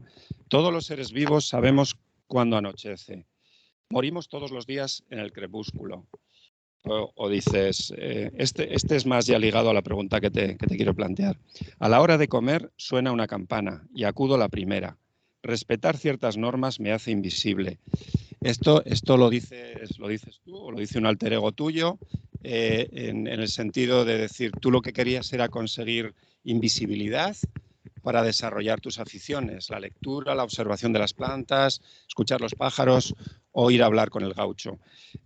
En algún momento del libro que ahora no he encontrado, sí que me ha encantado esa reflexión a la que haces referencia, es decir, vienes a decir, en la infancia ya todo está presente, ¿en qué momento nos damos cuenta de ello, ¿no? Eso es lo que quería ligar. Es decir, hay un momento en que todo nos entra por los sentidos, pero todavía no sabemos traducirlo al lenguaje, no lo sabemos transformar en palabra, pero está claro que ya nos está conformando como personas. Me imagino que vas por ahí, lo que quieres contar. Dice, los sentidos ardientes de los niños, esa mirada obsesiva que descubre nervaduras, patitas, aromas. Antes de que nazcan las palabras, están el tacto, el olfato, el oído. Polvo en la sala de las mariposas, antenas que se expanden, la mirada perversa de un saltamontes. Cae en tirabuzón la hoja de un eucaliptus. En el tronco enrollado trasigan las historias infinitas de los insectos. Recordamos antes de hay un mundo de sentidos anterior a las palabras, a la razón, al tiempo. Volvemos a él, soñamos con recuperarlo. Un jardín anterior al Edén, donde se protege la nostalgia, y a él recurrimos cuando estamos perdidos. Entremos más adentro en la espesura, entonces de San Juan de la Cruz. En ese verdor original nos fusionamos con todo lo que crece. Somos parte del cosmos. Parte de, no individuos presuntuosos que se enfrentan. Leo María Zambrano. Cuando sea escritora pasaré horas intentando cazar esas emociones que preceden al lenguaje. Escribir fantaseo mientras camino es ir hacia el sueño, imaginar hacia atrás. Han pasado décadas desde esa escena fundacional y solo hay emociones en mi memoria. ¿Son parte de mí o suceden una flor y un instante? Iré creciendo como esa planta y mantengo en la naturaleza una alegría radical. Es eso, ¿no? Sí, pero Sí, dime. No, me refería a la idea que intentas divulgar de cómo ya cuando somos niños nos impregnamos de todo ese mundo en el que nos vamos a hacer personas mayores, vamos a ir creciendo, pero ya estamos siendo modificados, influenciados, o sea, ya vamos llenando la mochila incluso de un modo inconsciente. Sí, yo creo que en dice un poco ese párrafo, ¿no? O sea, en esta memoria que nos constituye, ¿no? Cuando lo que tú me preguntabas de la familia, o sea, mi familia es una familia disfuncional, no es una buena familia. Esto es uno de los grandes tópicos también, al menos en España, ¿no? Donde nunca se habla en contra de la familia, todo es perfecto, la madre buena, el padre es encantador. Yo creo que la familia, el otro día, ayer me lo recordaba un amigo, yo digo, la familia no es una buena idea. O sea, yo creo que la familia es una reunión de gente bastante compleja y bastante complicada, ¿no? Entonces, al menos no fue mi caso, cada uno tiene lo que le tocó, no estoy juzgando en general, pero sí lo que yo viví, ¿no?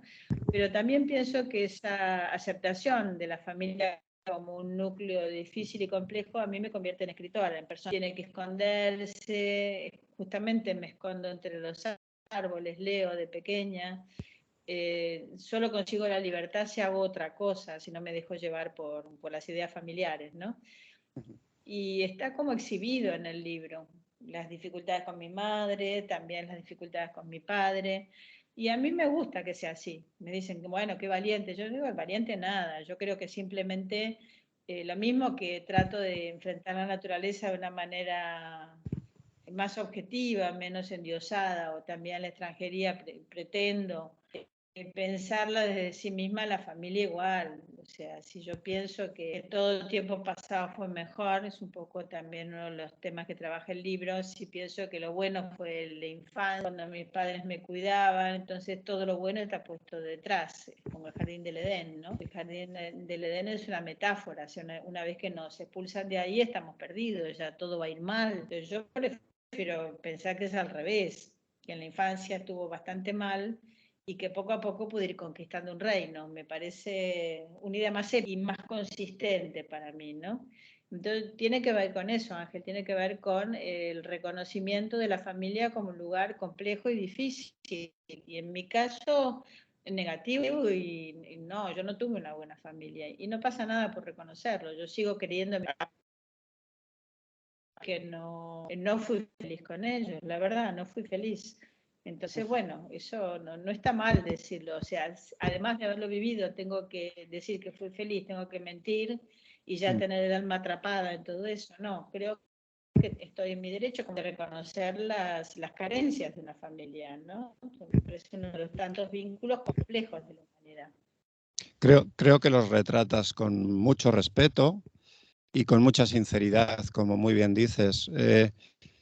Yo he reconocido, vamos, he reconocido sin conocerla, perdón por el comentario, a tu madre con las pinceladas que das y a tu padre. De tu madre incluso le regalas esa frase de, porque, a ver, hablas de una situación en la que hay una pileta y ella ya no se baña, pero en cambio tú hablas de una imagen en que la recuerdas entrar y salir del agua. Entonces dices aquello de, hubo otro tiempo en el que sí nadaba, ¿no? Como aludiendo a que sí que hubo un espacio en el tiempo en el que ella fue feliz y a partir de un momento dejó de ser feliz o eligió ser infeliz, que eso lo defines tú muy bien, ¿no? Y luego, bueno, está tu padre, esa persona a la que describes con, pues eso, como, con mucho magnetismo, o sea, un hombre que te transmite conocimiento, que te lleva a cabalgar junto a él, a pasear a caballo por la pampa, que bueno, al que invitas incluso en su ya fase de deterioro, en la parte final de su vida, a que vea el terreno de la vera y te oriente de cómo construir ese jardín, ¿no?, que estás intentando hacer. Y entonces narras de una forma maravillosa que el consejo que te da es que lo que habría que hacer es traer 2 vacas de Argentina y ponerlas a vivir ahí, ¿no? Entonces tú cierras esa impresión, eso es preñadas, como muy bien dice Ramos, preñadas, que cierras esa impresión diciendo, mi padre ya se fue, como diciendo, ya no está, ¿no? Siento que lo he perdido, ¿no? Sí, eso es. siento que ya lo perdí.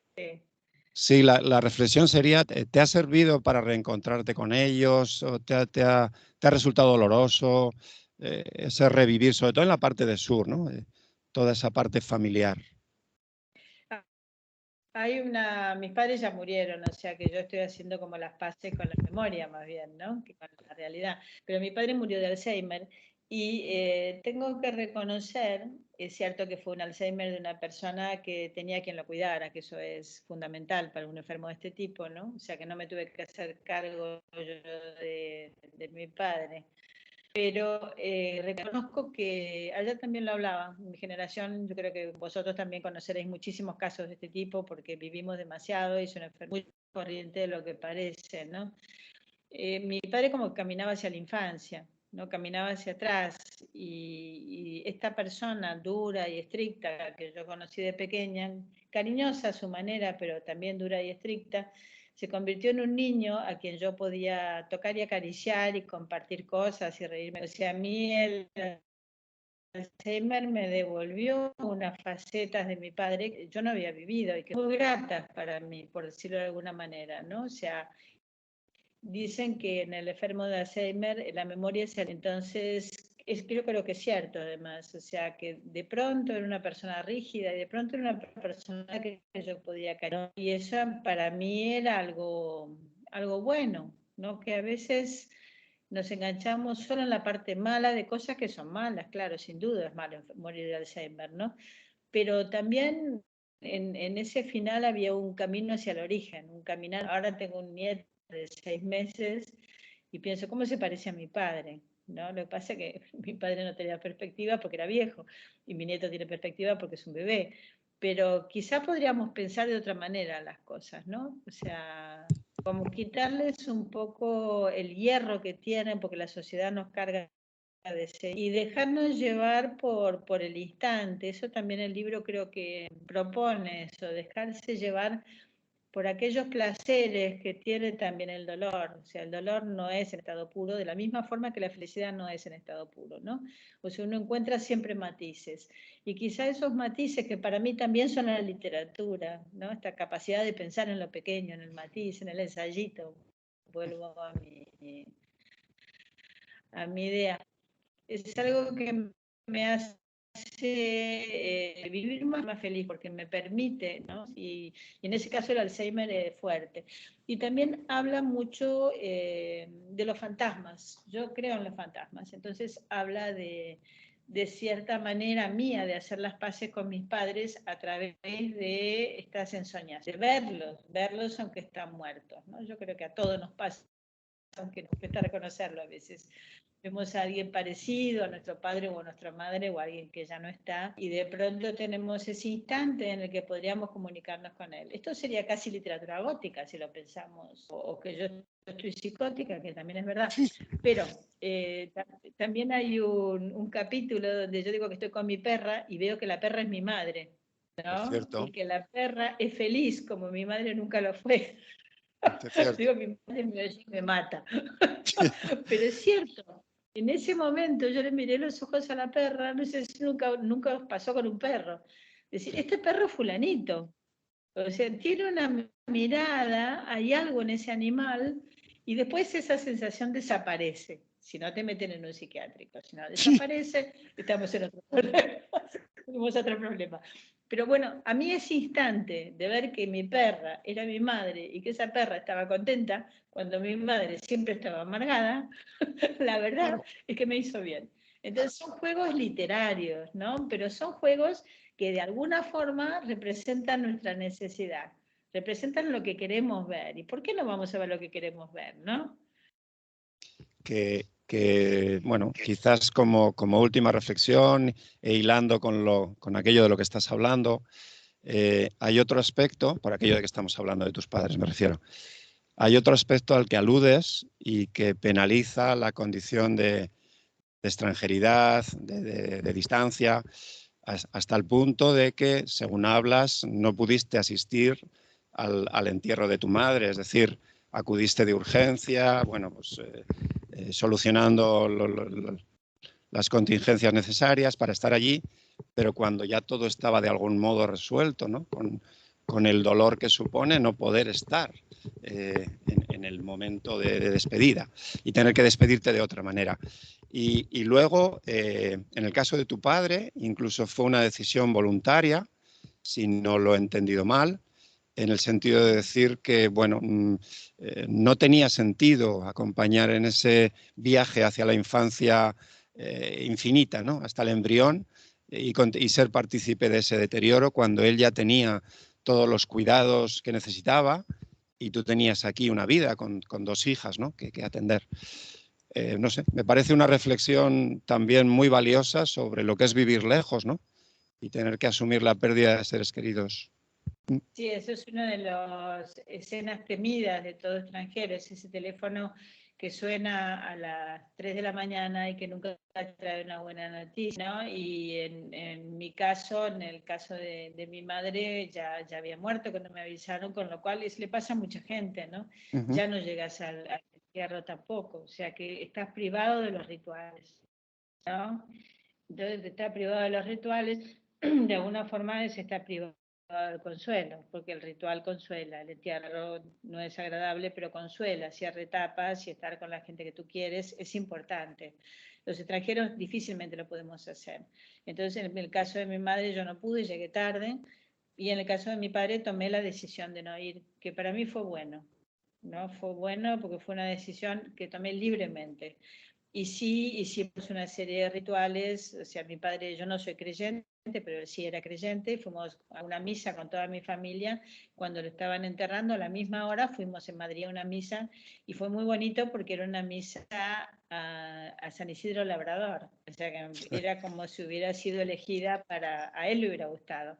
Y después vimos la película, la última película que había visto con él, que era una película cómica, y nos fuimos a cenar a un súper lugar porque él era un tipo que era muy gozador, ¿no? Entonces fue otra manera de cerrarlo, pero si lo pensáis también muy literaria, o sea, como buscar una serie de símbolos y decir, bueno, yo no sé lo que opinará la gente de que yo no vaya al entierro de mi padre, pero yo voy a hacer esto, que es lo que quiero hacer, ¿no? Entonces, es como ser un poco libre también con aquellos rituales donde, no sé, que la vida no nos permite estar allí y hacerlos cuando podamos hacerlos, ¿no? Yo creo que eso lo comparto con todos los amigos que viven fuera y los que vivís fuera y no llegáis, sabéis perfectamente que es así, ¿no? O sea, no culparnos tanto con las cosas, sino, no sé, buscar otras estrategias.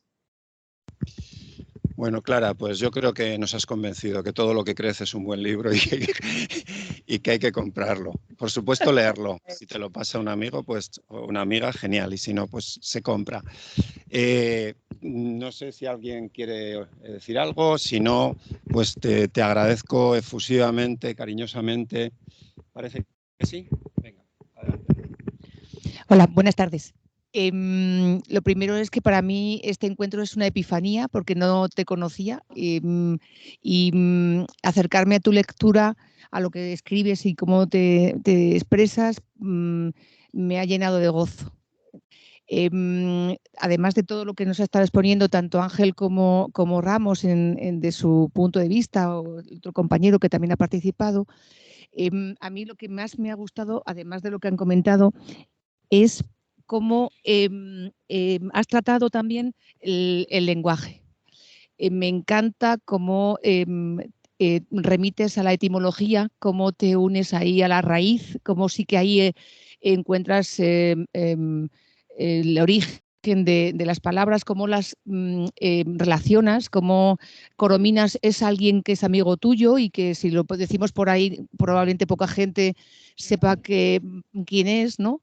Que a lo mejor puede sonar incluso a una marca de tabaco y me gusta mucho tu humor también, me gusta mucho tu humor y cómo llevas al lector y a la lectora a disfrutar de lo que cuentas, ¿no? De la misma manera que hablas de Fray Luis de León, de Boccaccio, no sé, de Cervantes, me gusta cómo hacia lo clásico, Marqués de Santillana, Garcilaso, cuando tú ahí mezclas y pones el punto de vista del inteligente Cervantes, ¿no? Cómo se reiría, ¿no? O cómo presentas a Álvar Cabeza de Vaca, ¿no? Núñez Cabeza de Vaca, como el adelantado, y dices, ¿pero adelantado de qué? O el turista y que encuentra, ¿sabes? Me encanta, me encanta. Y nada, que muchas gracias por hacernos gozar. Te agradezco a ti porque solo una lectura así ya me justifica haber escrito el libro, ¿no? O sea, si yo he podido transmitir alguna forma de alegría de vivir con el libro, pero no una alegría de vivir superficial, ¿no? O sea, en el sentido de la alegría de vivir tiene que ver con la seriedad para pensar también, ¿no? Si he conseguido eso, yo creo que el libro está justificado. Y es muy importante lo que dices de la etimología, porque todo esto en el fondo es literatura, ¿no? Entonces yo me preguntaba, si yo miro el origen en el lenguaje, ¿qué tengo que mirar? Tengo que mirar la etimología. La etimología es así como que madre y madera tienen el mismo origen, son impresionantes, ¿no? O sea que nos dice mucho más de lo que parece, o que cultura y cultivar tienen el mismo origen, ¿no? Humillar y uno, o sea, son como no coincidencias, sino historias del lenguaje que de alguna forma son iguales a la historia del planeta, ¿no? Nuestra historia está inscrita en nuestra especie, pero también está escrita en nuestras palabras, ¿no? Entonces yo creo que os invito a leer diccionarios de etimología, a buscar etimologías y a buscar el sentido de las palabras, porque es una forma de entendernos a nosotros mismos y de entender nuestra propia historia. Bueno, y te agradezco mucho el comentario también.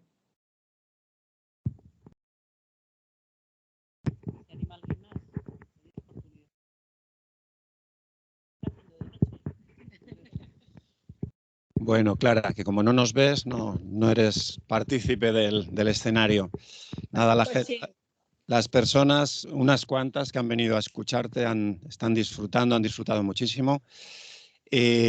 Vamos a poner fin a la charla, que no a nuestra amistad ni a oportunidades de encontrarnos, que espero sean muchas, y que ojalá que la próxima vez te tengamos con nosotros y que luego podamos ir al Julio o a donde nos dé la gana a seguir conversando y a seguir disfrutando. Muchísimas gracias, Clara, por favorecer este encuentro una vez más.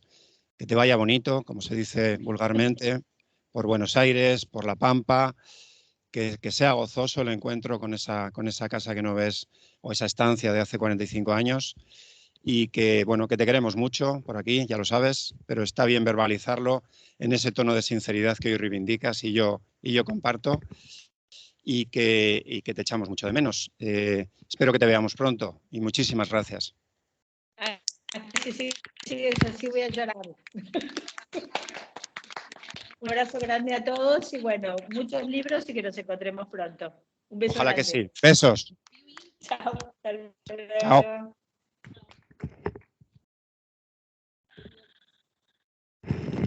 Ha tenido que ser raro no vernos, ¿verdad, Clara? Un poquito ¿Cómo? raro. Y ha tenido que ser raro no vernos. No, rarísimo, rarísimo porque, viste, me cuesta mucho por el feedback. Sí, sí, sí. Muy bien. Bueno, Clara, pues nada, nos vamos, que Bueno, también nos muchas echan ya gracias de a aquí. vosotros. Venga, un saludo. Adiós. Chao, Ángel, muchas gracias. Hasta luego.